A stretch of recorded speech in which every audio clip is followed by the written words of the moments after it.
So I look at those numbers and I think to myself, how in the world did they win working class voters? Yeah. And what are they going to tell working class voters about their big, beautiful bill come midterms? Yeah. I mean, listen, they won working class voters by saying, we see you. We're going to work with you because we know cost of living is out of reach. A recent study said a majority of families, 60%, can't afford the basics, housing, groceries, childcare. But then they turn around and betray their own voters. They betray the people that live in the districts that they represent.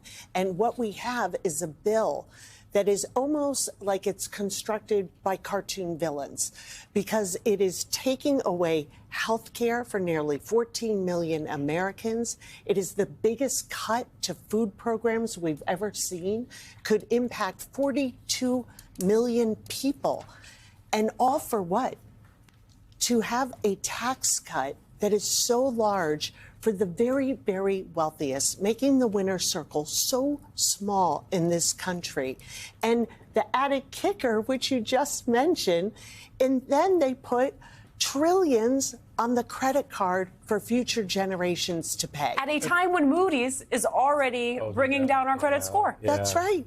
Yeah, our credit ain't what it used to be. Right? It isn't what it used to be. With this crew in charge. And to your point, Representative Clark, you've got the Congressional Budget Office analysis of this agenda bill, this big, beautiful bill, tells us $267 billion will be spent less in the federal spending for SNAP, $698 billion less in federal subsidies for Medicaid changes, to your point, and to your other point, $2.3 trillion increase in the deficit over 10 years. CBO also notes that the increase in the deficit would trigger $500 billion in automatic cuts to Medicare starting next year. Exactly. So it's the way, folks, the way our system works, the way this whole thing is designed is that when Congress acts, and it acts in a way, as you know, Simone, having served in the White House, when it acts in a way that puts pressure on the system will self-correct. They're automatic cuts that kick in because those have been in place for a long time. Talk about what that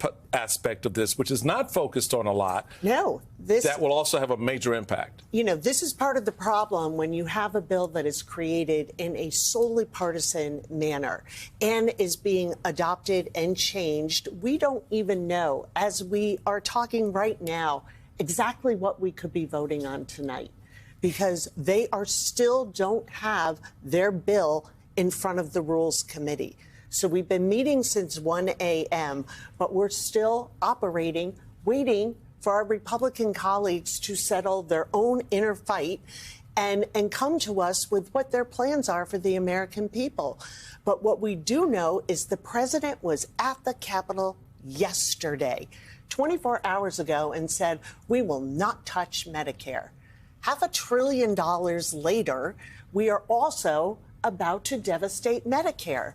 So there is nothing that is off limits.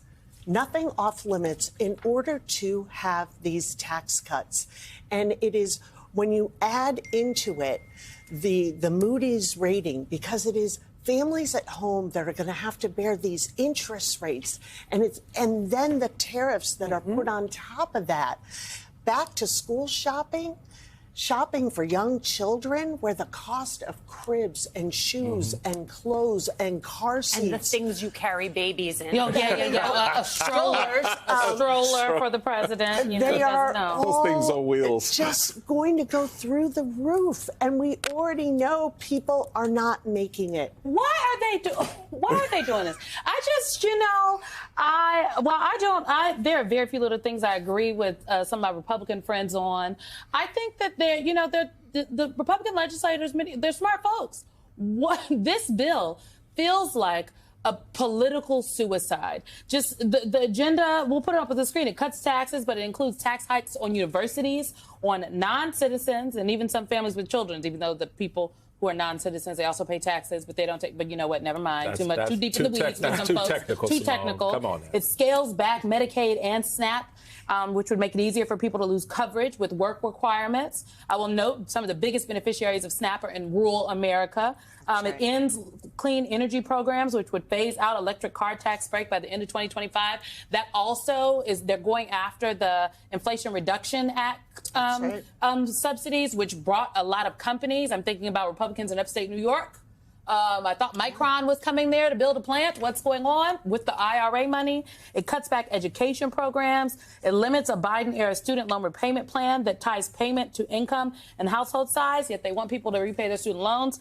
It increases national security and immigration enforcement spending, $175 billion for the border and border control agents. I don't see anything in here about addressing the root causes of migration. Why are they doing this? Yeah, I mean, this is the plan, and they will do anything in order to reward their donor class with tax cuts. And they are just, their sole allegiance has become to Donald Trump at the expense of the people they serve. And you mentioned a point that so many of these cuts have this outsized impact on women and women who live in rural areas of this country. And these tend to be areas that are represented by Republicans. Why would you devise a tax bill, a budget plan that goes after the very people that you represent, that will likely close rural nursing homes, rural hospitals that are often the biggest employers in a community, as well as access to medical care?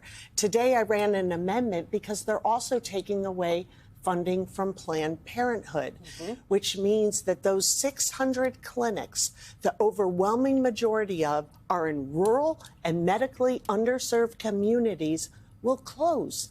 That's 2 million patients who are not only getting contraception, but getting cancer screenings, having mammograms, fertility treatments. And for many of them, there is no other place to go.